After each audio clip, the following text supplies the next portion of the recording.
Hello and good evening to everyone.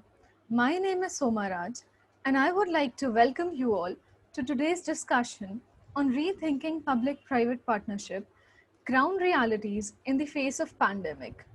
This session has been jointly organized by Regulatory Governance and Urban Policy and Governance under School of Habitat Studies, Tata Institute of Social Sciences. The COVID-19 crisis has restructured the global paradigm, posing a major threat to infrastructure amidst the array of challenges the countries are currently facing. The full impact of the pandemic on PPP markets and private investment in infrastructure is yet to be seen. This session aims to assess the public-private partnership from the industry perspective and discuss the role regulators and policy makers can play in revitalizing the infrastructure sector in India post-pandemic.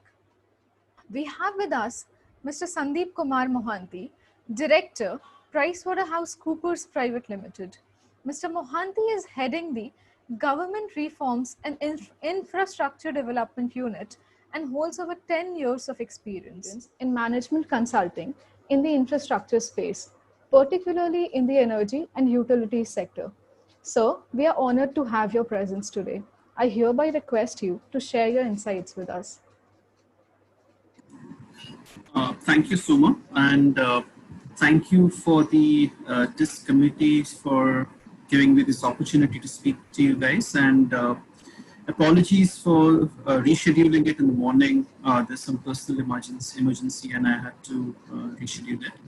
So, and hopefully we can make it a more interactive conversation. Okay, so if everyone is ready, then we can quickly jump on to the topic, and let me also try to share the presentation that I've prepared for you guys.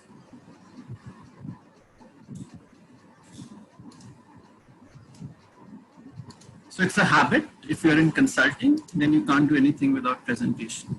So, is it visible? Yes, sir, it is. Okay, for some reason it's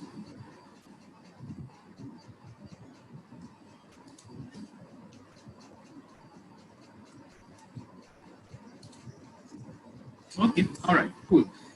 So let's begin our presentation for the date. Public-private partnership in infrastructure.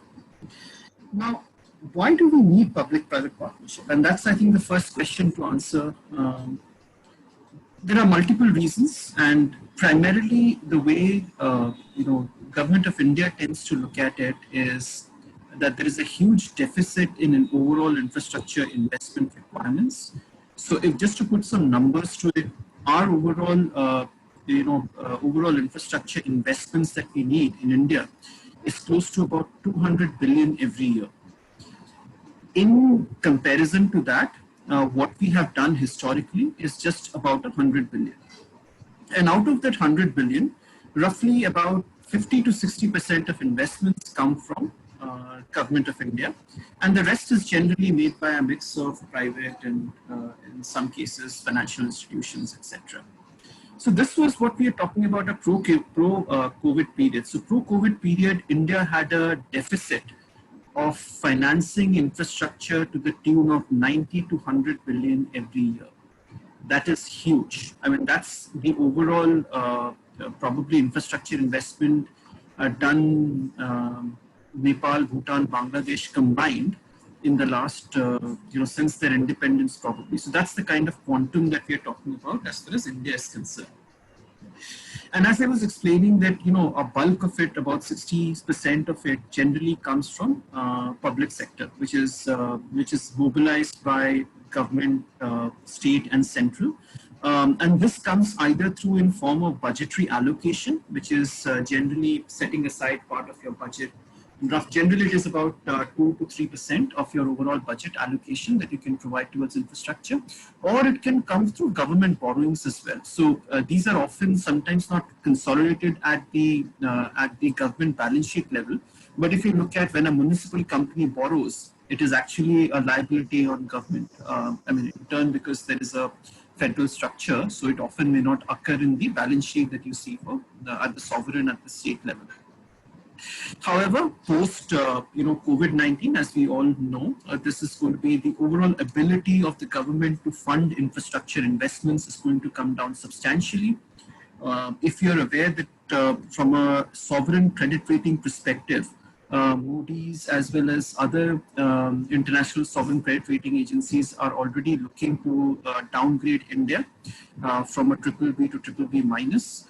Our overall debt to GDP ratio, which stands at about 72% last year, is higher than the median for most, for example, if you're a AAA rated country, like, so for example, like a US, because you are AAA rated, your ability to borrow is substantially higher than a triple B rated company because of your overall financial governance. So in case of triple B rating, the median borrowing range is what we call as roughly about 50 to 55%. In comparison to that, India has an estimated debt to GDP ratio of about 72%, which itself is at much higher level. All it means, all these messaging, all these numbers, or what it tells you is that we have a huge deficit, and that deficit cannot be met by government even in pre-COVID era. Now, because of COVID, it is going to substantially impact the overall ability of government and the country to fund infrastructure. Essentially, this means that the onus falls to private sector, and that's where PPP comes into play. Now, I thought of, how do I want to talk about PPP to you? And, you guys are, it must be part of your subjects. There are different experts you're hearing. So I just wanted to showcase this from an investor perspective. So if an investor wants to look at Indian PPP sector, what does the PPP sector look like? So three things. First, the Indian infrastructure PPP sector is huge. I mean, we are talking about 500, 600 billion in 5 years' time. So it's a huge sector for compared to other South Asian nations. Our PPP and infrastructure sector is huge. It is very varied as well. So at one end, you will find that there are sectors like transport and energy, where public-private partnership is very matured. And then on the other side of the spectrum, you'll find sectors such as railways, such as water, where public-private partnership hasn't happened so much. And it is very complex. Even within, let's say, within roads or within power, you will find that each sector can have 10 or 15 different PPP models which are parallelly being operated. Each state would have a different view. Each central agency would have a different view. In many cases, 5 years back, we had an issue where Ministry of Finance and Power Ministry were having two different views on public-private partnership in power transmission. So essentially what we are saying is that it is large, it is complex, and it is very varied. So that's how investors look at it. Now we have tried to classify PPP in a little more non-conventional purpose. So and the right-hand side is basically the key features that you typically see in PPP.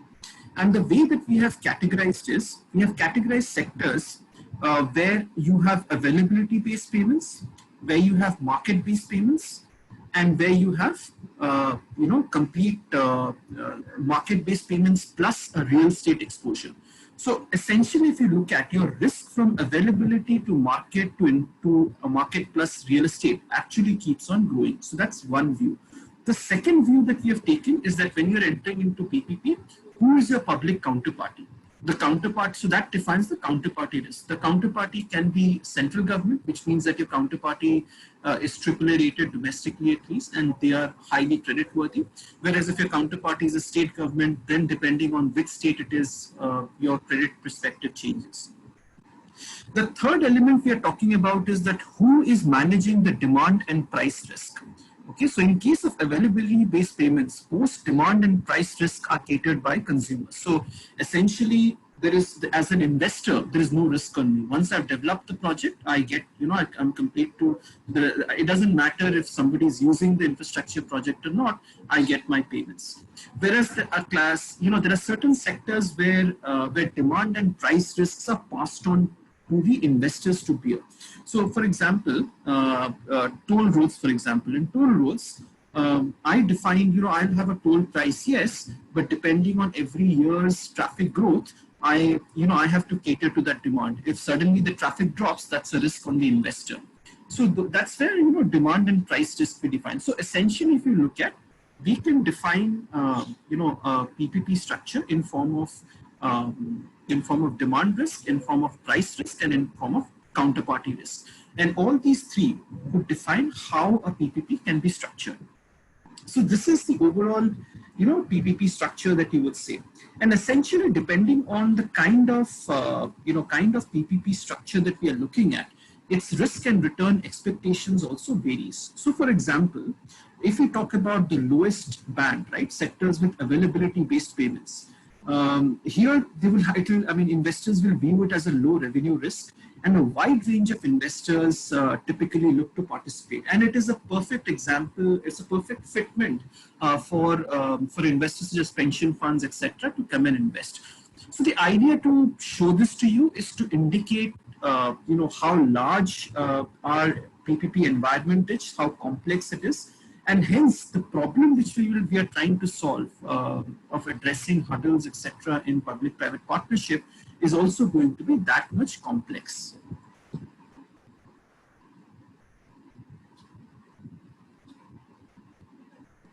So I would like to take a pause here, and if there are any question on this slide, we can take it up.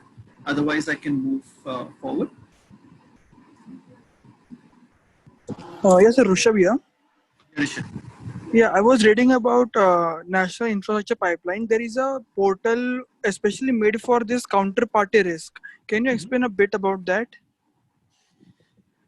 So see, counterparty risk typically is defined as so see, the counterparty risk is not so simple. It has multiple layers to it. For example, I can have a contract where municipal corporation is my counterparty, and typical municipal corporations have a bad creditworthiness. But in this case, there could be effective payments mechanisms which could be backed by central government, state government, which protects my counterparty. So whenever I'm looking at counterparty risk, first thing is to look at counterparty risk in association with the payment security mechanism that is in place. The second thing which Government of India has been doing is that basis the one thing what they've been doing is that they've been trying to improve the corporate governance of government utilities. So what essentially they're trying to do is that depending on your counterparty, they're trying to come up with weighting mechanism for these counterparties. So essentially, if I'm as an outside investor, if I'm an investor based out of Canada, and I have no idea, for example, how a Maharashtra government or how a distribution company in Maharashtra is. So I can refer to this, and there are the NIP. This transparency and credit mechanism is not just the only portal. For example, Ministry of Power does annual rating of utilities as well. So that's again something that people can refer to. So the idea is that this portal provides some data and some kind of analysis which gets comforts to people who are investing in infrastructure, especially international investors, because one of the key risks which over many of the financial investors are telling both government and to us is that the amount of information, baseline information which is available about the project, about the counterparty, is far too less to make a credible decision. So that's what the NIP is trying to do in its counterparty credit scoring, etc. But having said that, there are already some pre-existing mechanisms that you can fall back on. Does that address your question? I don't know, I spoke a lot. But Thank you very much. If anyone else has a question, they can please raise their hand. I can unmute them. Good evening, sir. This is Megha Singh. I have a question. I was reading this report by the Asian Development Bank, and it said that in certain PPP projects, especially in the context of COVID, we see that the partner that faces the demand side risk is is especially under stress because there is a high operating cost right now as well as a less chance of revenue. So how do you think this situation will be dealt with? I don't know how right I am in this context because it was just one report that I read. But what do you think? How can this situation be dealt with? Okay, so Megha, this is a very unique situation. Most of the PPP contracts, in fact, let's not even talk about PPP. Most of the industrial structures in India were never, structured thinking that such kind of impact will happen. So let's take an example of power sector. I work a lot in power sector, so I can relate very easily. So you have, MSCDCL, Tata, who give you electricity bills, right? So you have one. So those are basically called distribution companies. So they are at one end of the spectrum. And then there are generating companies, transmission, basically who provide input services. So essentially the distribution companies are the ones who pay these people. They are the interface between consumer and the sector. So if you look at during this COVID period, what has happened is that while a large number of a large section of demand fell down because industrial and commercial demand had gone down, and these were the cross-subsidizing customers.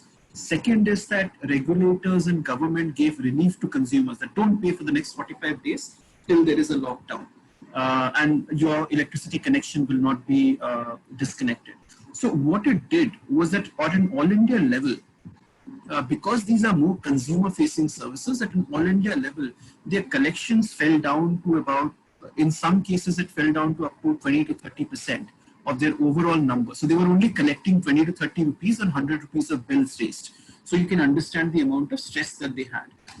In turn, because if you look at the way that electricity tariffs are structured, they have to still make a huge amount of fixed cost payment to generators and transmission, right? So it's a very, if you look at specifically, and this is more to do the way that our utility prices are structured, and not just in power, but in other sectors as well, because reflective of the overall costs.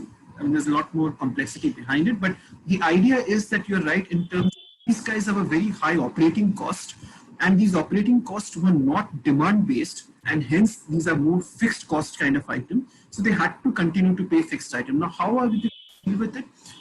Honestly, the way that we are expecting is that for the, at least what in terms of demand and collections, we have already started seeing some recovery. But to be honest, that recovery will never be 100%. It is not possible. So that's why Government of India has put in different liquidity schemes for different sectors. So for example, for electricity, they have put in a $12 billion pipeline, which is basically going to be a liquidity infusion program managed by PFC and REC, who are the two power finance agencies or power finance NBFCs in the country. So they are providing liquidity, or they are providing this 12 billion, which will be infused into different states in form of loans, which are backed by state government. So, and in addition to that, under the Atmanirbhar Bharat, the government has also allowed different states to borrow more. So, for example, just to give you some, as a state, if you are going for higher privatization of electricity sector or infrastructure sector, you can borrow 5% more of your SGDP, right? So it gives you some more fiscal space. So I don't know if you guys are aware of FRBM and FRBM, or basically fiscal responsibility program, which every state has to adhere to. So it basically talks that every state has to maintain some certain mandatory fiscal discipline. So they cannot borrow in excess of that. But this particular, under this Atmanirbhar, some of the nuanced schemes they are providing is that if you are doing more, if as a state you are opening up more for private sector, you can borrow more, and then hence you can, pass on that liquidity to your state government-owned entities or infrastructure entities. The other, and by the way, this liquidity scheme is not just for public, but it is also open for private entities. So even the Delhi distribution and the Mumbai distribution companies can ideally avail it. Second, what government has also, RBI has also done is that they have allowed a 6-month moratorium on debt payments to all infrastructure, to all companies, in fact. So if you are a company who is front facing and you don't have liquidity to pay to banks, then you can seek a 6-month interest and repayment moratorium. And banks will give it to you without provisioning you or without classifying you as an NPA. So, I mean, this is just some of the measures. There are several measures which government has undertaken so that stress on specifically on infra and utility functions can be less. And I've spoken to a variety of investors. I think more or less they are concerned that when the demand revival, etc., will happen, but at least they are satisfied with measures undertaken by the government. I hope that answers your question here. Yes, sir. Thank you so much. So one of us had a follow-up question on this. As we study this power sector from various dimensions, can you give, as you said, that there is a what we say? So just a second. There is a fixed nature of an operating cost. Can you give me an example of such? Yeah. So, Rishabh, let's look at a distribution company. Okay. So, a distribution company like Adani, erstwhile Reliance and now Adani or a Tata Power, what will their cost structure look like? Okay. So, typically he will have. He has O&M expenditure, which is basically comprising of three cost elements, which is employee, admin expenditure, and repair and maintenance. And all the, and all this O&M, while the regulators tend to treat it as variable, this is not variable in nature. You have to pay employees, irrespective of whether you are selling or not selling power. You have to incur all your office expenditure, pay rent. You have to repair your network to keep it available for all times. So O&M, if I could say, is largely fixed in nature. And O&M comprises, so if you look at a cost structure of a distribution company, if it is 100 rupees, 50% of that is power purchase cost, 25% will be O&M expenditure, and the rest are all interest, etc. Right? So 25%, which is O&M expenditure, is majorly fixed in nature. Let's look at power purchase expenditure. Power purchase expenditure, typically, if you look at primarily in most, in most distribution, as you know, that 80% of it comes from thermal, and thermal has a cost structure of roughly about 50% variable, 50% fixed. So essentially, we are talking about 50% of 50%, which is 25% fixed in nature. So look at a distribution company, 80% of your operating cost, 50% of your power purchase cost, and then your interest cost, etc., which is completely fixed, because you cannot say, bank, that I'm not selling power and hence I cannot pay you. You have to pay. So essentially, we are talking about 70 to 80% of the cost of a distribution company, which is fixed in nature. Now imagine your household tomorrow. If you are not in the house, right, how much will you pay? It's a very small fraction. You're just paying a small amount of your load charges, which is almost negligible. So to that extent, there's a traditionally, if you look, this concept comes from financial sector, but it's actually an asset liability mismatch, isn't it? You are my asset as a customer, but payment for you is highly variable. My liabilities to the transmission generation banks, which is majorly fixed. So that's the classic asset liability mismatch issue, which is there. So there has been a lot of talks about rationalizing tariff. In fact, we were working with Ministry of Power on this as well. But to be honest, it's a very consumer-facing issue, right? So you can't. Tomorrow, if I say, irrespective of whether you are in your house or not, you have to pay a minimum $2,000 for your electricity charge. You won't like it, and it becomes a sensitive, social and political sensitive issue. So this is the basic problem in the sense of electricity tariff structure. Slightly off the topic, but I hope that helps. Good evening, sir. This is Prerna. Sir, like you mentioned about 6 months extension of the moratorium period. So while I was interning with the Reserve Bank, they were actually making this policy of extending it to another 3 months, while they had already announced it for 3 months. So I had this doubt discussed with the central bank itself, my mentor, like there is no contingency reserved by the bank right now. For example, after 6 months, if the regulators in turn cannot pay or the operations are not sufficient enough to actually pay off the debt. In that situation, right now the bank doesn't, as in the central bank has not thought of any solution for that. So as a regulatory and as a company, are there any provisions in place to handle sudden increase in operations after the 6 months? Because ultimately it would in turn affect banks' lending capacity, and which would further definitely affect the regulators also.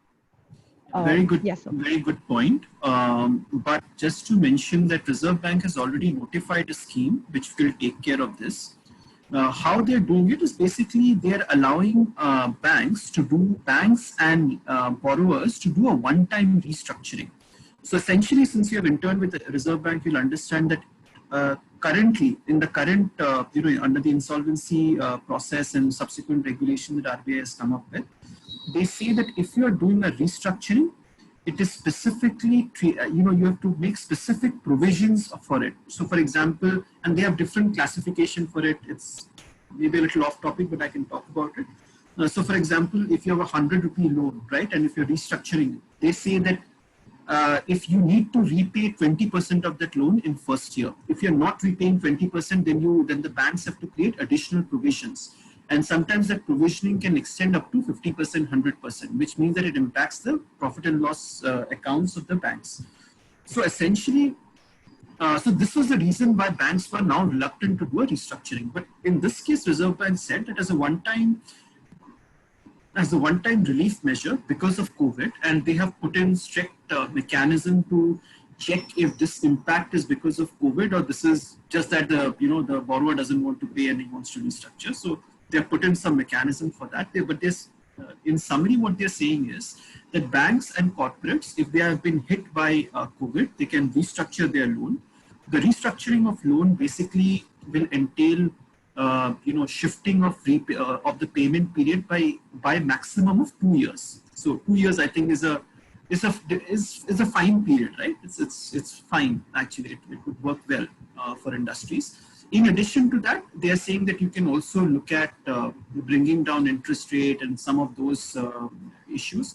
You can also restructure part of your debt into form of equity or some other instruments if you want. So there is a lot of flexibility they are providing in terms of one-time restructuring.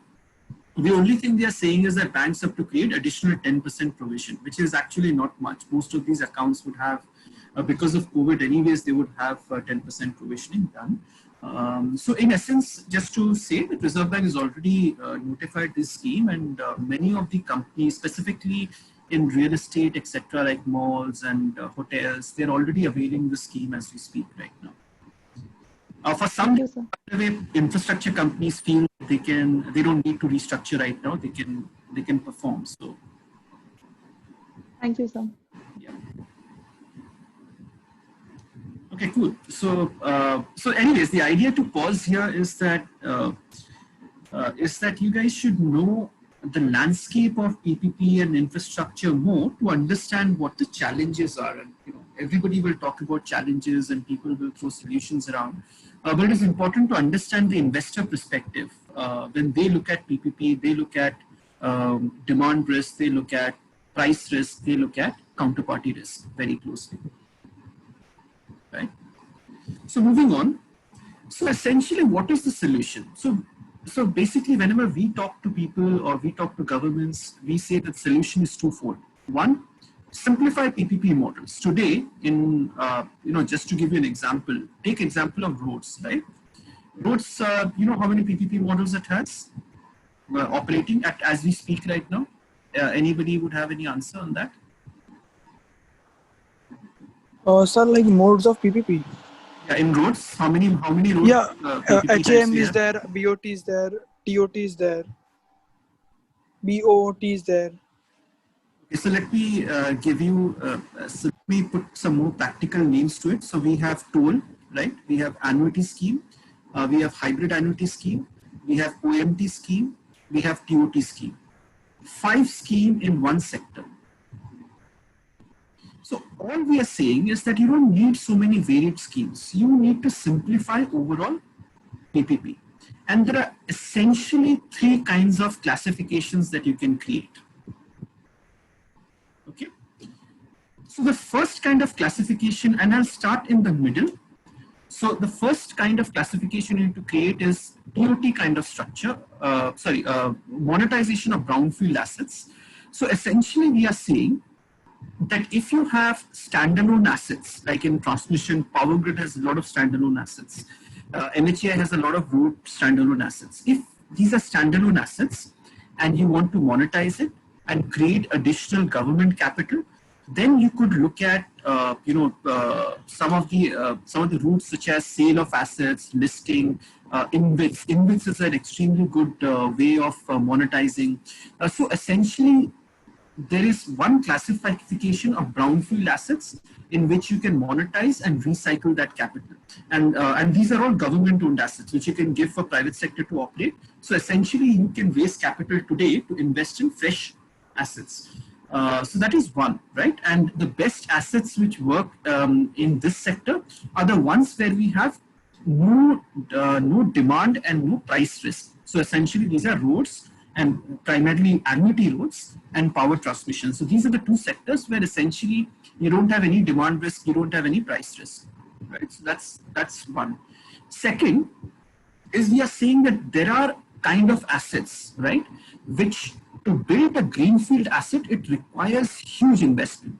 And there is already an assured revenue base which is there. So for example, here we classify, if you are looking at airport expansion project, okay? You know that there is a brownfield airport privatization program which is coming up, or you have port expansion project, or you have power distribution, water distribution, gas distribution project. In all these cases, the common characteristic is that there is already an assured revenue base which is created. So people know that at minimum, if I'm let's say if I'm a distribution company who's buying out Tata Power, I know at minimum I'll be making 3,000, 4,000 crores of revenue in from Mumbai, right? If I'm taking over, let's say Mumbai Airport, I know at a minimum I'm making about 10,000 crores of revenue. What additional investment I make, that can be there you can have an exposure of demand and price risk. But the underlying revenues are defined. So you have an assured revenue base to fall back on. And this is what we call as brownfield expansion. And we propose the TOT model of growth in this particular model. And third we are seeing is HAM. Is basically HAM is the best model to go for all other de novo projects where there is no revenue assured base. It is a complete greenfield development. So keep it very simple, and you can have different. It's just some thoughts around. Simple thoughts around some ideas, but you can have simple structures. What I'm saying is that the idea is that you don't need 5 different models. The models are very simple, right? You have demand risk, price risk, and counterparty risk. You can simply create 2 or 3 different kinds of model around it. So that's the first objective, simplify the models. The second is, of course, addressing key risks. Now, the reason why I showed you the first slide to show what kind of PPP structures exists in India, and the kind of this cluttered graph will tell you how many sectors there are, right? How many different kinds of models there are. The reason to show you that is to tell you that the challenges and recommendation cannot be a one size fit all. Okay, so it has to be different in different cases. I won't be taking a lot of time around this because there are ready-made resources you can refer to. For example, Kelkar committee back in 2007 came up with a very, very intensive report on public-private partnership. It talks about every possible risk, every possible solution under the umbrella. Then similarly, there was on the back of Kelkar committee, there was a UK-India infrastructure group which was formed. It was headed by Uday Kota. They came up with a report which had, which looked at all the learnings that you can bring from developed countries. So there are substantial, resources which are available, and you can refer to that.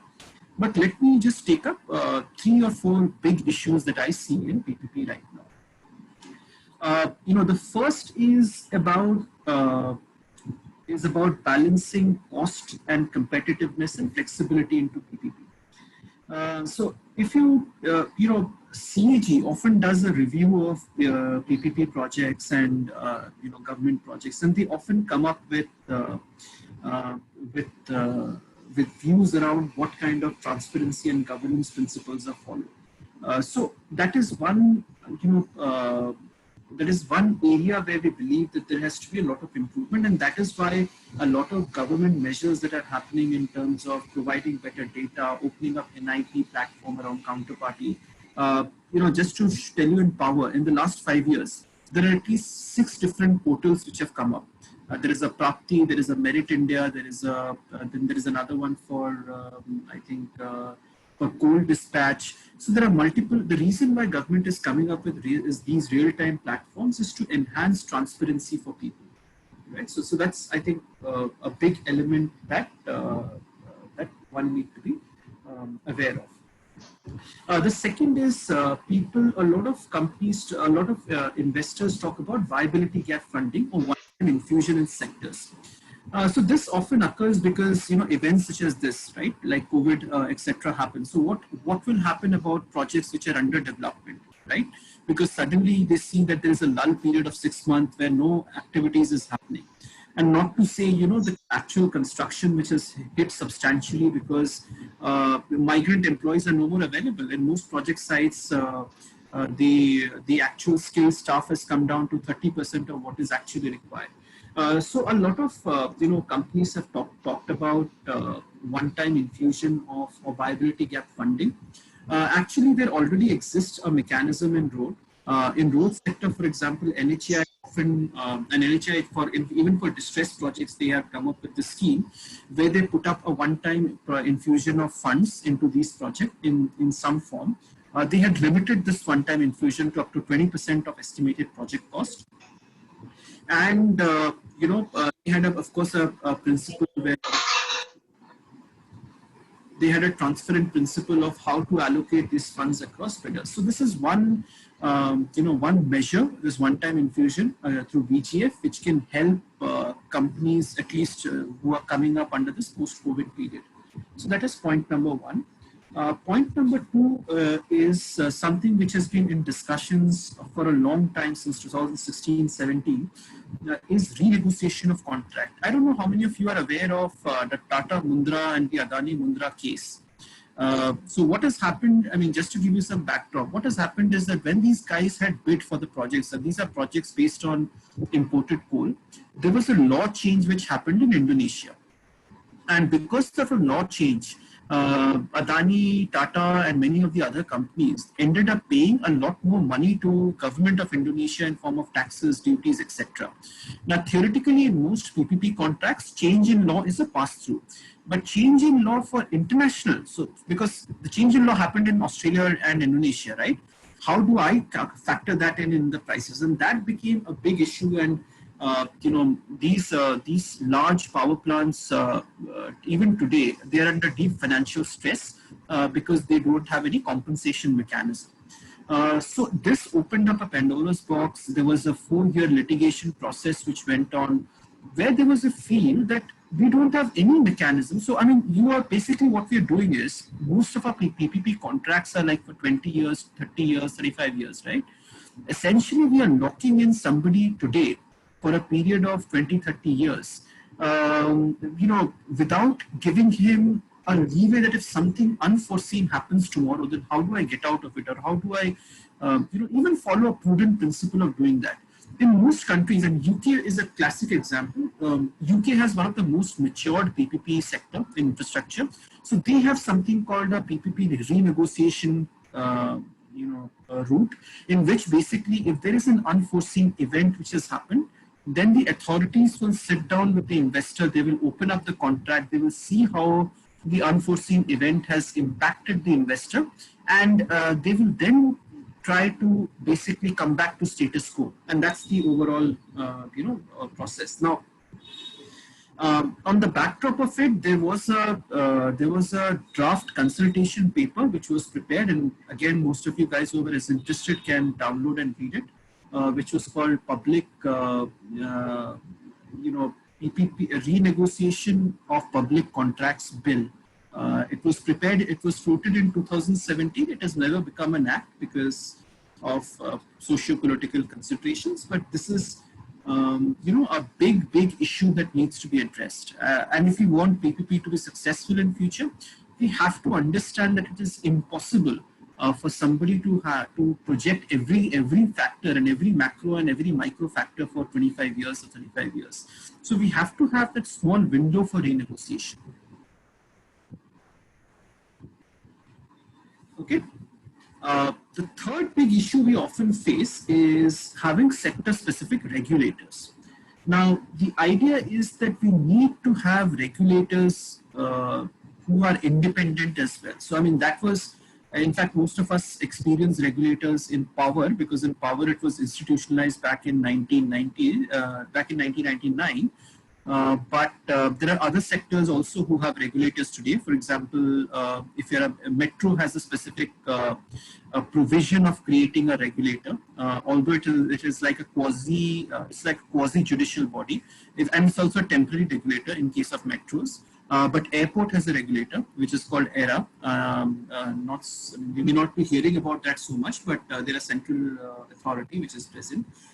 Similarly, ports, very often the port authorities, different port authorities, they tend to act as regulators. So the idea is that the creation, why is regulator important? The regulator is important because most of the PPP and infrastructure sector, when we talk about, these are not free market, right? So these are not like buying tomatoes and apple where demand supply defines the prices and you have multiple buyers, multiple suppliers, etc. In most cases, infrastructure is monopoly, and in most cases, infrastructure contracts are imbalanced. It will favor public sector a lot more than it favors the private sector. So in this kind of scenario, essentially you require an independent regulator who plays the balancing act. And the role of the regulator is to basically balance the public and private interest. Many a times, especially in power, we tend to feel that the role of regulators to reduce prices and to take care of public prices.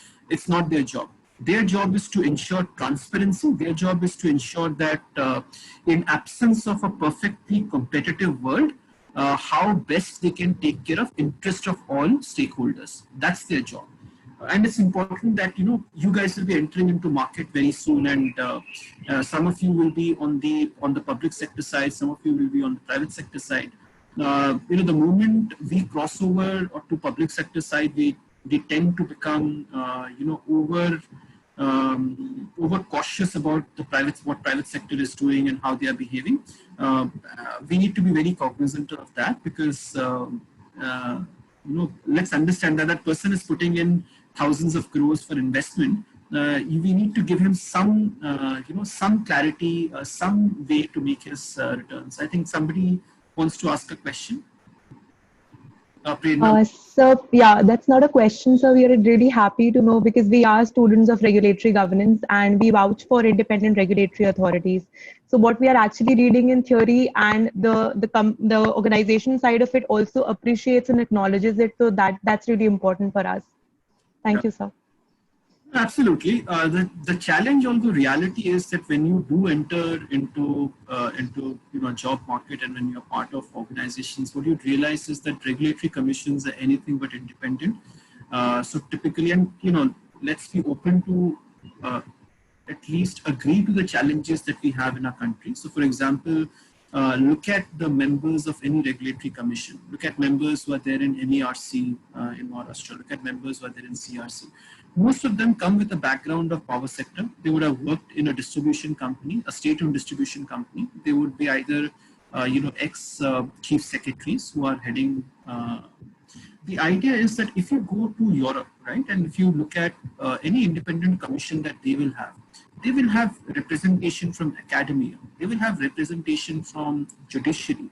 They will have actual independent people operating those commissions, right? So it's a reality that we often, India is heavily bureaucratic, and we often tend to fall back on bureaucracy, onto government employees, public servants to do everything.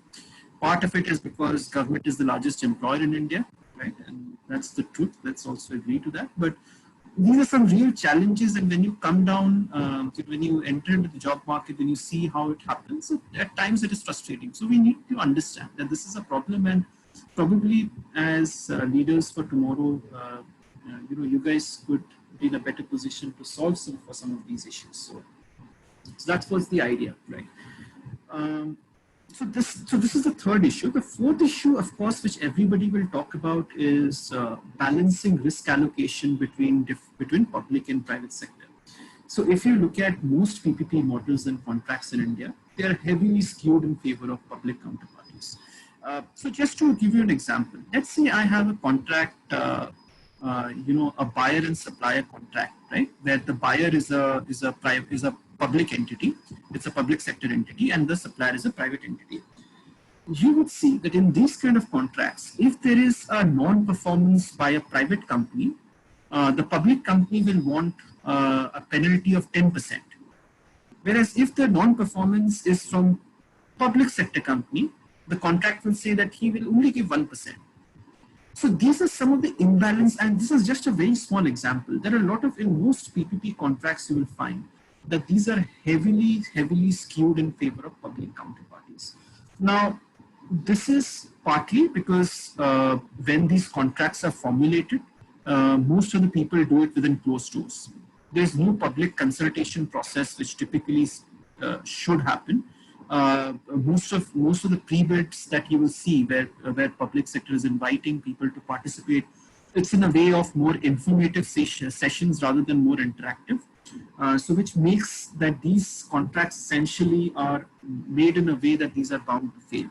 So this is one of the big issues that are there, and I think increasingly all kudos to Government of India. They have put in a lot of effort, especially on central sector contracts, to make it more balanced. So pick up any contract with NHAI, pick up any contract with SECI, pick up any contract with Power Grid, and compare it with a contract with the state Transco versus a state renewable agency versus the state road transport authority. You will see the difference of how these contracts are structured, right? So I think that is one issue which Government of India is trying to address. But because we have a federal structure, because our constitution gives in certain sectors complete leeway to states, in certain sectors jointly which is concurrent subject between state and between state and central, and in certain conditions only central, you will see that the progress and the maturity levels are different in different sectors. So it is not so easy to do. Again, within states also, these are very different, right? So you will see certain states which are very successful. For example, Madhya Pradesh has been you guys won't believe, but Madhya Pradesh is a very successful example for road PPPs. Because government at that point in time decided that I need to have more private investment, I need to have more balanced investments in the state. Similarly, Mr. Nitin Gadkari's fame is basically to bring in PPPs of roads in Maharashtra. So it was during his time that they came up with substantial road investments and better contracts, etc. So what I'm saying is that a well-balanced contract works well for everybody, but the reality is that it is, that these are generally not well balanced. And an associated point to it is that we need to have a payment security mechanism which can provide comfort to, and again, I think one of your team member was talking about that she's working in RBI. 60% of infrastructure projects in India are distressed. Okay, 75% of listed infrastructure companies do not even muster BBB rating, which means that no insurance, no pension fund, no high credit-worthy mutual fund can invest in them. So the essential issue is not with the supply of money. Monetary supply is there. There are people internationally, there are pension funds internationally who are ready to invest. The issue is that we are not able to de-risk infrastructure sectors. We are not able to de-risk PPP. We are not able to provide the adequate credit enhancement mechanism to give comfort to these investors that if they put in money, they will get their money. Just to give you an example, right? So if you are a thermal power generator, right? A lot of thermal power generators are today distressed. If you're a thermal power generator, you do not pay the banks. 1 day default means that you are downgraded to default rating, D credit rate, okay? And you're treated as an NPA. Whereas how does the generator get its money? He gets his money from the distribution company, which is largely owned by state governments. If the distribution company doesn't pay to generator, there is nothing you can do. In the first case, when the Insolvency Act came into play in 2015, there is one power generator which actually took Tamil Nadu state distributing company to NCLT. But NCLT made it clear that as a state government agency, you cannot take them through insolvency proceedings. So essentially, just imagine a scenario where you are dependent on a government agency for money, and the money that you collect from him, you pay to the banks. And that money typically comes in after 6 months, 1 year, right? And banks are on your neck because they will declare you insolvent if you are 1 day delayed, right? They will put you as an NPA, and then they will take you in insolvency. And then, in a typical project of 1,000 crores, you have actually literally put in 300 crores of equity. So yes, there have been cases of, whatever we read about, corporates not playing fair, and that's also true. But the other side is that corporates are also distressed in this country, and partly because, not all agencies perform the way they should be, and partly because we have a very skewed PPP structure which heavily favors public sector. So these are some of the issues where in a post-COVID world they become more and more important because liquidity will become more and more constrained in a post-COVID scenario. So essentially, what is the solution? Essentially, the solution is, I think, which at the central level, at least the government is doing, is to create better institutional mechanisms. So for example, in August 2019, because of the Stan Jetco issue that I was talking about, where distribution companies do not pay, this is a big issue in India. This was a big issue. In August 2019, Government of India categorically said that if the distribution company in the state does not put up a payment security mechanism, it doesn't pay money on time, we will divert your cheapest. We will divert your money, the state's money, and we will pay the private generator or the public or NTPC, whoever it is. So essentially, they force the states to basically be more disciplined in the process. And since August 2019, when Government of India actually forced them till March before COVID, the payment has been very, very smooth. So essentially, this says that at the state level, at the municipal level, they need better financial discipline if we want PPP to be successful.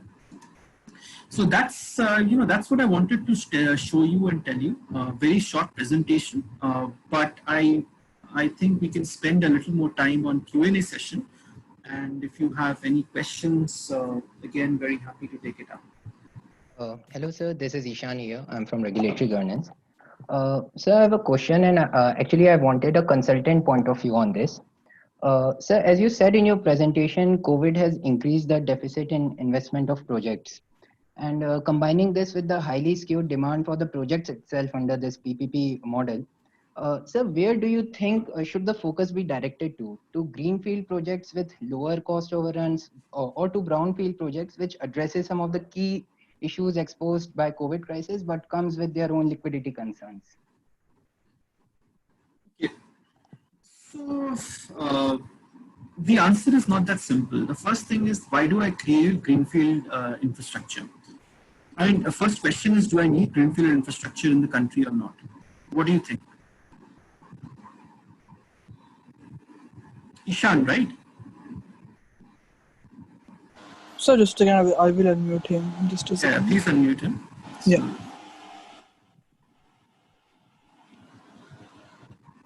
Yeah, Ishan. Yeah. Sir, definitely, I think there is a need to address, there is a need for greenfield projects, but Why? at the same time, Why do you feel the need that there is a greenfield project? sir, we need to develop some of the key backward areas. We need highways in places So where essentially, because there is an unmet demand, right? Yes, sir, exactly. So because, villages do not have 24/7 electricity, because they don't have roads, because they don't have, other transport or communication infrastructure, we need to develop that infrastructure to meet the demand.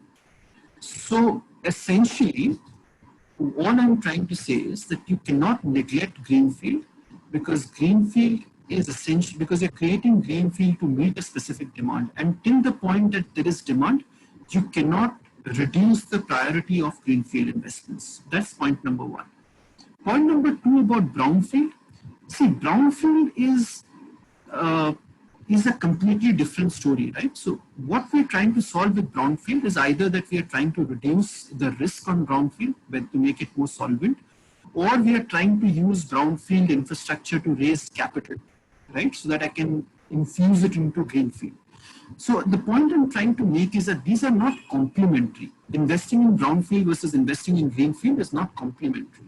There are different kinds of investors. For example, if I go to a CPPIB, which is Canadian Pension Fund, they don't invest in greenfield infrastructure. They invest in brownfield. So leave the brownfield investments to people who can pay that money and to people who are interested in brownfield. The objective of government is to create greenfield infrastructure. Brownfield is only in a way that if they want to monetize and bring in some more capital and use that capital to fund greenfield project, that's fair and good. But their focus cannot be on, it cannot be away from greenfield. Greenfield has to be given equal priority, if not more. Sir, actually, I was asking this because COVID has skewed the demand for projects itself. See, we would definitely see lesser demand for projects like airports and other bridges in remote areas, but we would see high demand for health infrastructure with large hospitals. So in such a, and these hospitals cannot be in greenfield.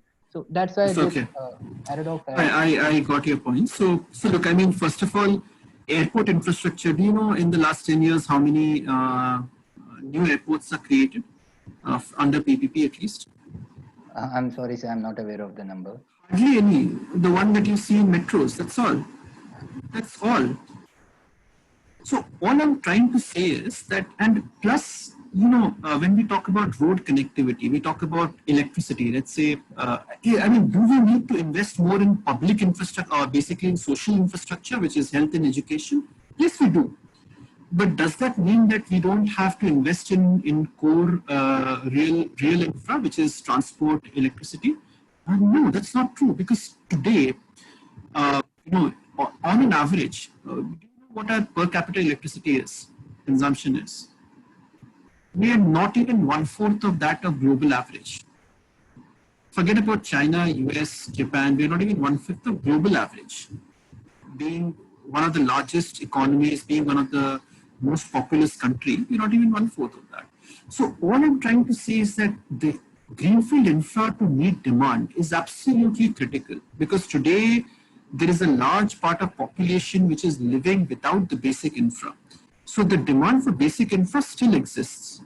Okay, it's not that we are, you know, our demand has shifted and we don't need to create basic infra. But do we need to invest more in social infrastructure like public, like health and education? Yes, we do. Do we need to invest more in urban infrastructure and like creating internal road transport, metros, solid waste management, water distribution, gas distribution? Yes, we do.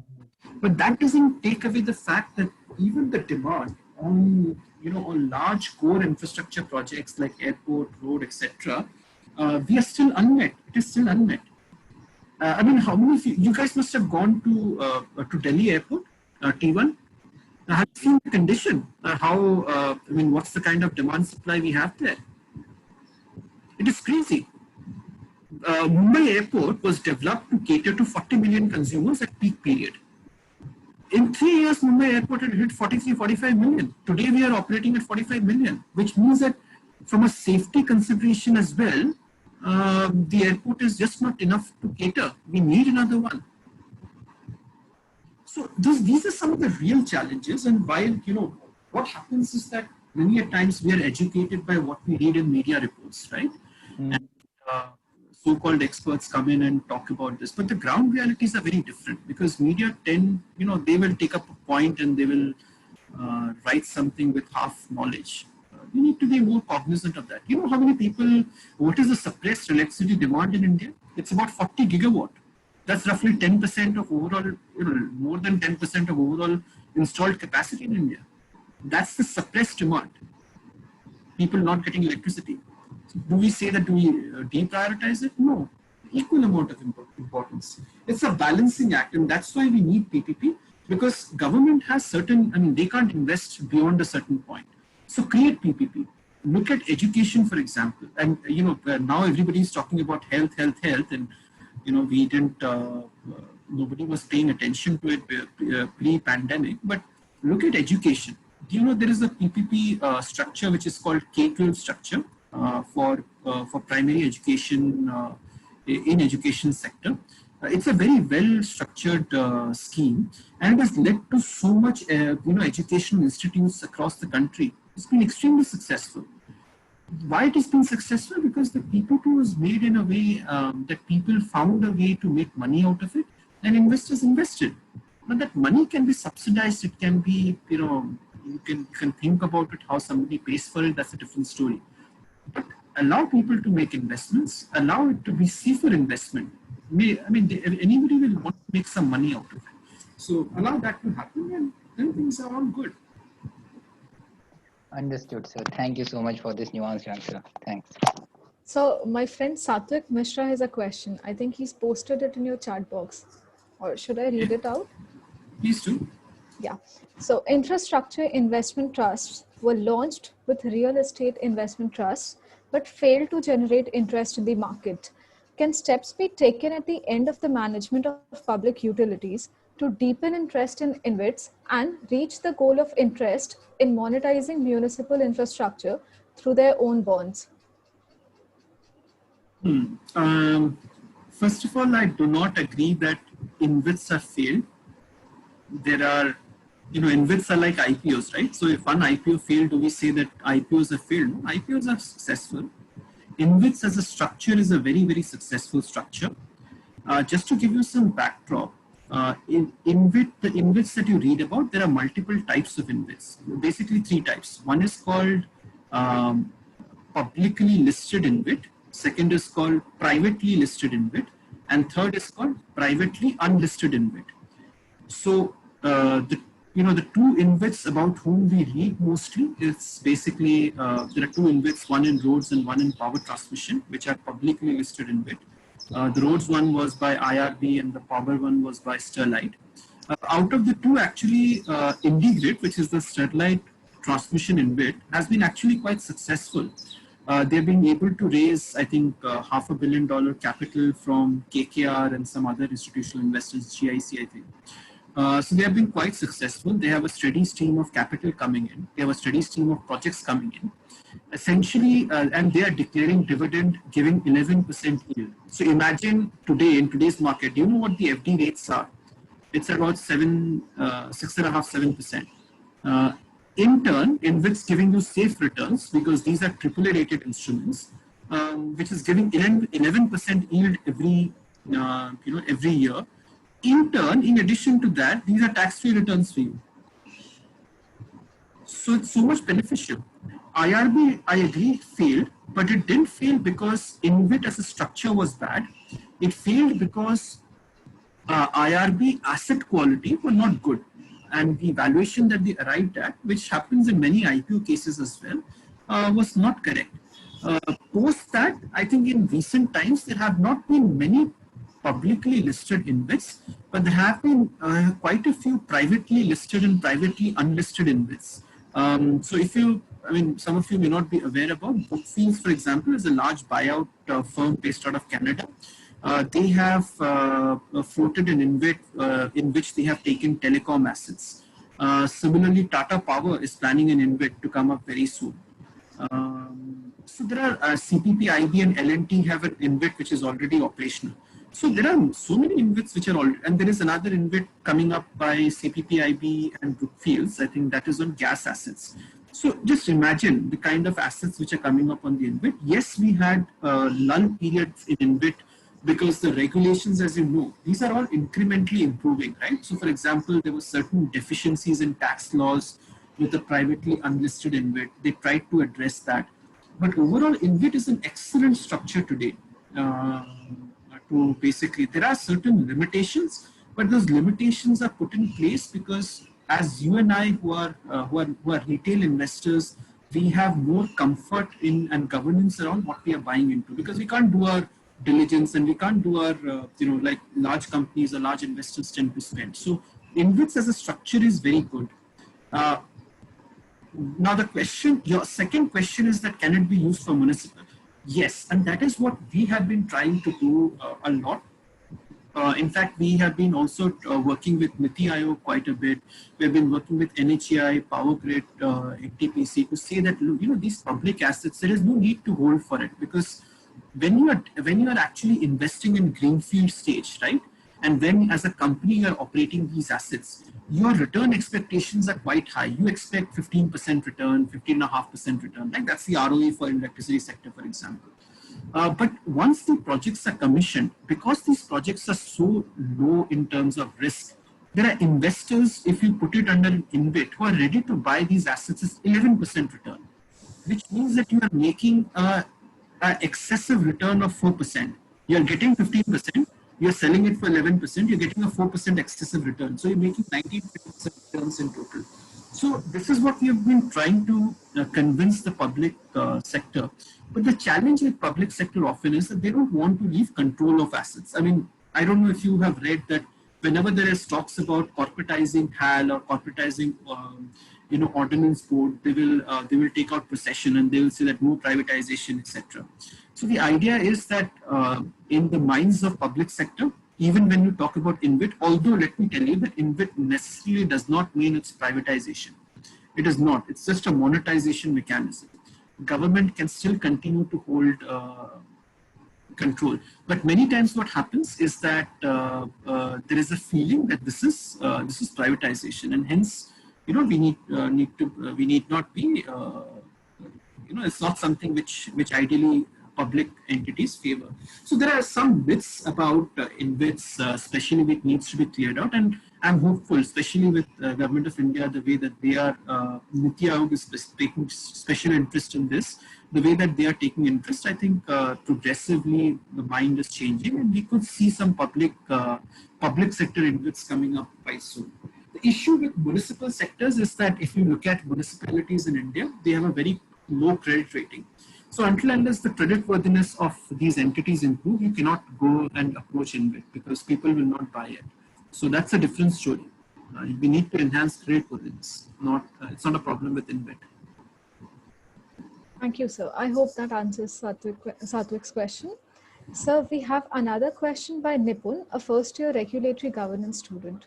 I'd ask Nipun to please unmute himself and ask. Yeah, good evening, sir. Am I audible to you? Yeah, you're audible. Yeah, so my question was that as you spoke about UK's renegotiation model. So for example, if we talk about in India, so is there any mechanism or mitigation model to deal with the sudden policy change of the state governments? For example, if we say that Andhra Pradesh had a government change and the big Lulu Group investment, which was there to cater infrastructure projects in Amravati, so it all called off, the government called off. And recently we can see the same thing happening in Kerala with the Trivandrum airport. So now they're shoving the Adani group there. So what cushion does a central government provide for such things? Thank you. So there are two things, right? So one is that contractually, if I'm executing a project, there could be certain change in law or events which happen, like for example, COVID event happened, right? Or let's say government made a change. Let's say the forest clearance principle changed. So what leeway do I have? So basically, in most contracts, there will be two important clauses: one which deals with force majeure event, one which will deal with change in law event. And in these cases, there are certain compensation that is awarded to you, and the compensation can be in form of time, it can be in form of cost. But these are all normal circumstances, right? And in normal circumstance, if there is a change in law, if there is a disruption in the environment, then how do you deal with it? But let's say what you're talking about is that if there is an effort like a nationalization effort or cancellation of contracts.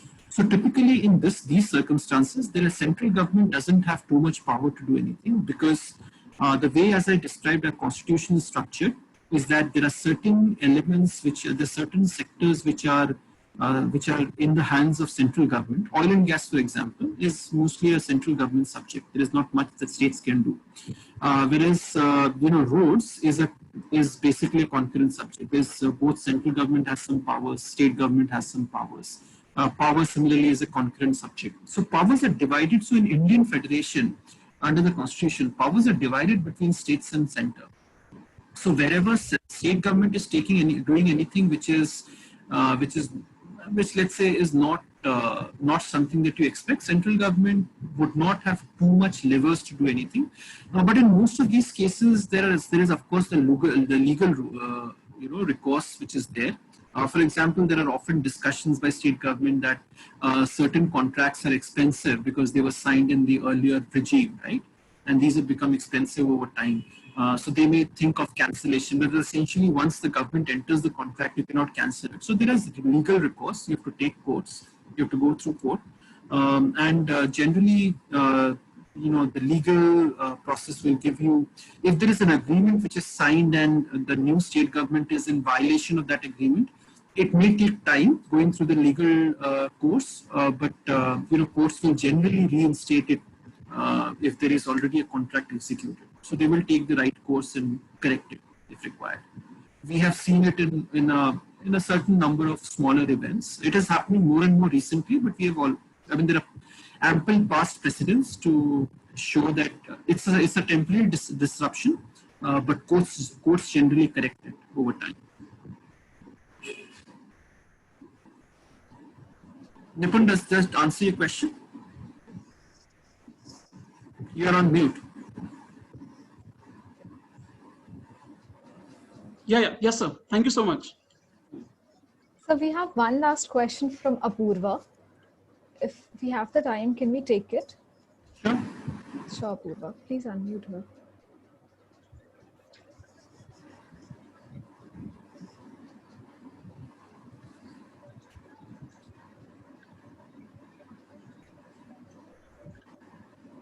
Thank you, Soma. Am I audible?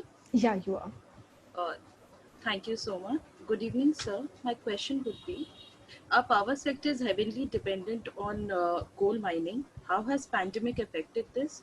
And what will be the impact that we are expecting from auction of 41 coal blocks for commercial purposes? Thank you, sir. Okay, so coal sector, it's a very complex effect actually. In fact, what has happened is that because of fall in demand, right, many coal generators have been asked to back down generation. And because these guys are backing down generation, the demand for coal has also fallen. While the production at Coal India mines have been substantially high this year. So essentially what has happened is that supply has been high, demand has come down. So the prices specifically in the auction and e-auction coal has come down. So that is point one. The prices actually have come down, and supply, I think after a very long time, supply of coal is higher than demand as we speak right now, domestic demand that is. Which has resulted that there is also fall in import. So roughly, in India, we have demand of roughly about 800 million tons, of which 600 is by domestic, 750 to 600, and roughly about 200 to 250 is from import. This year, the import bill will come down substantially because domestic is already quite high and the demand has come down. So that is one. Second impact which has happened is that because, as I was explaining previously, that companies are not getting money from consumers because there was a lockdown and everything, and this has impacted the generators, and generators in turn are unable to pay to coal. So what, for the first time again ever in the post-independent India, what Coal India has done is that it is allowing generators to offtake coal based on bank guarantees. So earlier, the way that it works is that you have to pay Coal India in advance, and only then they will supply you coal. But now, as everybody is pitched in during this pandemic time. So for the first time, Coal India says that no, I will give you coal on credit. Just give me a bank guarantee, and I'll give you coal on credit. So they have already implemented that. So I think over and above, I think the impact, these two reforms, one is that the decrease in, the increase in supply and the decrease in prices, coupled with the fact that coal is being given on credit, because globally it is anyways operates on credit, by the way. It was only in India where we had a completely inverted mechanism. So because coal is being given on credit, it has a positive impact on the generating plants. So this is very positive for India. That's point one. Second question which you asked is what to expect from the 40 coal mines bidding. Well, I am a little cautious to answer that. I think the objective of the government is quite correct. They want to bring in more. They want to open up a commercial coal mine market, and they want to have better players, better operators, better technology in the sector. But why I'll be cautious is that quite often what we see is that in case of bidding, specifically if the bidding is in de novo sectors like mining, etc., people become overly aggressive, and we saw that back in 2015 captive mine bidding, which happened, right? So most of these mines were given out to people, but they had bid so aggressively that they could not even operationalize those assets. So one is that we need to see how bidding actually happens, how people participate. If there are global people like Peabody, BHP who are participating in this process, because government is making a real effort in seeing that these companies are able to participate. So that is point two. And three is that we need to see how market evolves, because once we need to understand that coal market is also heavily regulated, and it is basically Coal India which dominates the market. So once these captive mines comes up, what do they do in the market? Whom do they supply? How do they supply? Can they sell at any price that they want? Or will they have to sell at Coal India prices? So there are a lot of questions. Yes, there is a lot of clarity which government has already given in terms of in the new mining law that they have and the competitive bidding guidelines. But in a sense, how the market shape up, that is something we still need to see once these mines become operational. And these are effectively the third round of mine auctions, not commercial, but mine auctions. So we just need to see how it shapes up to make any informed, to say whether it's a success or not. But the thought process is correct. Let me put it this way.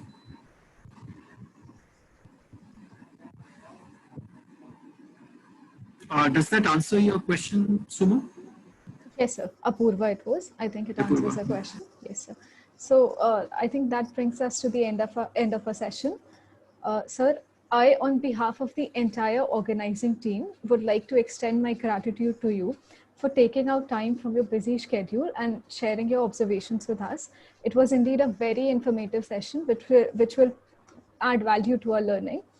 We greatly appreciate the support we have received from our faculty in organizing this session, and to our alumnus, Mr. Nikhil Singh, for his constant support and contribution towards the entire organization of this event. If you could please allow us to take a picture, we could ask the participants to turn on their cameras for our social media. Sir.